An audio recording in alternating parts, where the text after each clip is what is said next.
we kind of put our trust in and turn to represent us as the players. And, I have open dialect with them. I can't say I've been on every single CBA call that's been open to the players. It just conflicts with everybody's schedule. That's impossible when there's 144 players. You can't line up a call that is going to work for every single person. So you have to be very intentional. And if you have questions, you can reach out to those people. And there's certainly been people that I've reached out to and had communication with. So I think you just rely on that and rely on the people that are in those positions that you trust them, and they're going to do the best representing the entire group. While the entire WNBA Players Association is collapsing from the inside, while its own vice presidents are writing emergency letters exposing their leadership, while dozens of agents are sending warning shots demanding transparency, Caitlin Clark is standing in Miami holding a basketball, and she is completely, totally, 100% unbothered. That is not an accident. What Caitlin Clark has pulled off in the last 30 days is the most brilliant, ice-cold, calculated brand survival move in the history of women's sports. She did not attack the union. She did not side with the billionaire owners. She did not give the media the explosive soundbite they were desperately hunting. Instead, she became a ghost. And in doing so, she made every single person in that union boardroom irrelevant. Tonight, we expose exactly how she did it. We show you the receipts, and we reveal why the WNBPA's worst nightmare is not the owners across the table. It is the 22-year-old from Iowa who refuses to be their weapon. This is the breakdown. Let's begin. Let's start with the bombshell that rocked the entire WNBA world on March 3, 2026. Kelsey Plum, the first vice president of the WNBA Players Association, and Breanna Stewart, a vice president of the same union, sat down together and wrote a 3-page letter to their own executive director, Terry Carmichael Jackson. This was not a fan letter. This was not a memo. This was an emergency warning shot fired from inside the building. Obtained and published by ESPN's Alexa Philippou, the letter opened with a declaration that sent shockwaves through the sports world. We do not feel like we have an adequate seat at the table in these negotiations. These are not anonymous bench players. These are the union's own elected vice presidents, and they were telling their own director, directly, in writing, that the entire negotiation has been conducted in the dark, without the players' knowledge or consent. And here is the detail that is truly explosive. Plum and Stewart revealed they had been given access to negotiation details for less than 2 months, despite the fact that these talks have been going on for 17 months. They had never seen the league's revenue breakdowns, never seen the analysis of what a delayed season would cost each player, never seen the plan for distributing $9.25 million in licensing revenue. And the letter contained one more devastating line that nobody in the mainstream media stopped to highlight. When we and other players have attempted to express concerns about negotiations, we have been made to feel as though we are acting against the interests of the PA.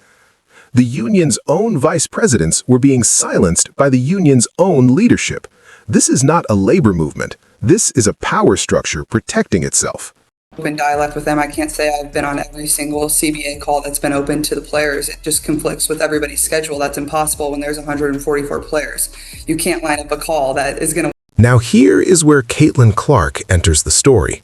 And here is the part that every mainstream sports outlet completely missed. On February 2nd, Clark appeared as a contributor on NBC's Sunday night basketball pregame show at Madison Square Garden. In front of a national audience, reporters asked her the question everyone was waiting for: where do you stand on the strike? And Clark delivered one of the most perfectly engineered non-answers in the history of professional sports. She said, "There's a meeting tomorrow that's super important. I think we're going to find a way. This is the biggest moment the WNBA has ever seen, and it's not something that can be messed up." Stop. Let's translate that from polished media language into raw boardroom reality. She did not say, "I support the union." She did not say, "I support the owners." She did not endorse a strike. She did not condemn one. She said, "We're going to find a way." That phrase, "find a way," is a masterclass in plausible deniability. She is publicly on record as wanting a resolution. If the season happens, she gets credit. If the union blows it up, she already told the world she wanted peace. ESPN insider Annie Costabile, who has covered Clark since her Iowa days, was asked directly why Clark hasn't taken a stronger public position. Her answer was revealing. "I think she's always been a very calculated person, but as far as her putting herself in a position that isn't required to speak up, that just doesn't seem like something Caitlin has ever really taken on." Calculated. That is the exact word a veteran journalist used to describe Caitlin Clark's relationship with this crisis.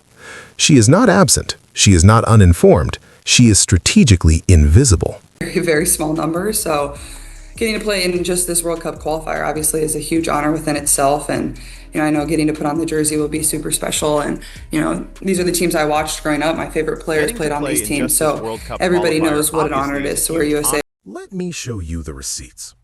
3 separate public statements from Caitlin Clark over the past 60 days, and after each one, I will show you exactly why the union leadership went absolutely silent. Receipt number 1, December 2025, USA Basketball Training Camp at Duke University. Clark steps in front of microphones and says, "This is the biggest moment the WNBA has ever seen, and it's not something that can be messed up. We're going to fight for everything we deserve. At the same time, we need to play basketball." In one sentence, she validated the players' cause and she drew a hard line against a strike. The union could not attack her. She is pro-player. But she just told 30 million fans watching at home, playing basketball matters more than this negotiation. Receipt number 2, February 28, 2026, responding to the union's latest counterproposal. When asked about the stalled talks, Clark said, "I don't understand why we don't just get in a room and iron it out and shake hands. That's how business is. You look each other in the eye, you shake hands, you respect both sides." That's how business is, not how labor activism is, not how a union standoff is. Business. She is publicly framing this entire situation as a business negotiation, not an ideological war. And in doing so, she is directly undermining the union's narrative that this is a fight for social justice. Receipt number 3, March 7, 2026. Team USA Minicamp, Miami. When asked about the CBA situation, with the March 10th deadline 2 days away, Clark smiled and said she had open dialogue with the union's representatives and trusted the people in those positions. She gave them no ammunition. She handed them no soundbite. She walked away completely clean. The union wanted her to be their weapon. She refused, quietly, professionally, and permanently. But more than anything, just really excited. I know how much work and how much time I've put in to make sure my body's as healthy as it can be and to get back not only to a point where I feel like I'm myself, but I feel like I'm even better than, where I was at the beginning of last season. And I started off this. But the bombshells do not stop with a letter from Plum and Stewart, because just days before that letter leaked, Clark biographer Howard Megdal of the Ajax Sports exposed something that should have been front-page news across every sports outlet in America. The WNBPA sent a survey to its own members asking them this question: would you accept the league's proposal of 50% of net revenue, which is less than 15% of gross revenue, in an 8-year deal, or ask the union to keep negotiating? Read that survey question again, slowly. They did not ask, do you want to accept the league's current offer? They asked if players would accept 50% of net revenue, which is less than 15% of gross revenue, embedding the most damaging interpretation of the league's offer directly inside the question. This is called push polling. It is a tactic used by political campaigns to manufacture the appearance of a consensus that does not organically exist. You embed the negative framing inside the question itself, and then you publish the results as evidence of player unity. Megdal called it out directly. It is notable that the PA effectively used push polling methodology in surveying its membership. 84% of players who responded said they would not accept the offer, but the question was designed to guarantee that exact result. The WNBPA was not surveying its members, it was manufacturing consent. Say a ton of that, but there's, you need to just go out there and play pickup and play 5-on-5 with the guys or play threes. And just trying to get my lungs in the best shape I possibly can without really playing a competitive game. Now let us talk about the cold, hard mathematics of why Caitlin Clark's decision to go rogue from the union's narrative is worth tens of millions of dollars. Clark's WNBA salary for 2026? $85,873. Clark's estimated off-court endorsement income? Approximately $16 million per year from Nike, Gatorade, State Farm, Wilson, Panini America, Stanley, and Xfinity. If the WNBA season is canceled, Clark loses $85,873. Her endorsement empire? Completely untouched. Now here is the critical, devastating contrast that exposes the union's fundamental strategic error.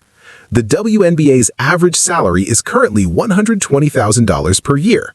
Under the league's latest proposal, that average would jump to $540,000 in year one. Maximum salaries would explode from $249,000 to $1.3 million. For the working-class player making $80,000 with no Nike deal and no overseas contract, that is life-changing, generational money available right now on the table. And the union's leadership, the people who are not sharing information, who are manipulating surveys, who are ignoring their own vice presidents, is the only thing standing between those players and that money. Ramona Shelburne said it perfectly on The Rich Eisen Show. 80% of the league are free agents. Everyone timed their contracts to coincide with this new CBA, so literally there's not even really any teams. 80% of the league, no guaranteed income, no contracts, and the union wants to keep fighting. Caitlin Clark looked at all of this, and she refused to attach her brand to a sinking ship. Here is the precise timeline of what happens if no deal is reached by March 10th, 2 days from now. The expansion draft for Portland Fire and Toronto Tempo, frozen. Free agency for more than 100 unrestricted players, frozen. College draft scheduled for April 13th, in jeopardy. Preseason game, Indiana Fever versus New York Liberty, April 25th, in limbo. Opening night, May 8th, at serious risk. And here is the detail that will keep Fever fans up at night. The Indiana Fever have 10 players headed for free agency right now, including Kelsey Mitchell, Natasha Howard, and Sophie Cunningham. That is nearly the entire supporting cast around Caitlin Clark. Without a CBA, none of them can sign. None of them can be locked in. Clark could open the 2026 season surrounded by players she has never practiced with. The good news, and there is good news, is that multiple league insiders still believe both sides understand what is at stake. ESPN's own sources said, "I'm not worried at this point about us missing any games." The new framework being discussed would see average salaries increase by 4.5 times. Maximum salaries cross $1 million for the first time in WNBA history. And Clark herself could be eligible for a fast-track max contract worth $1.3 million by 2027.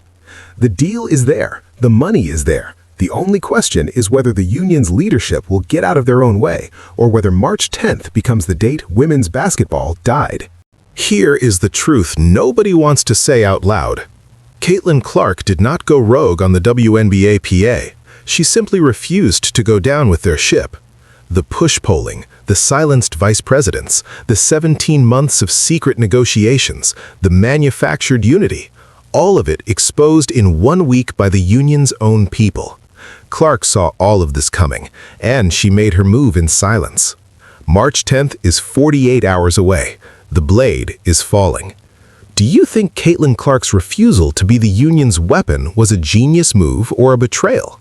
Drop your take in the comments, smash the like button, and subscribe, because when this story breaks wide open, you need to be here. I'll see you in the next breakdown.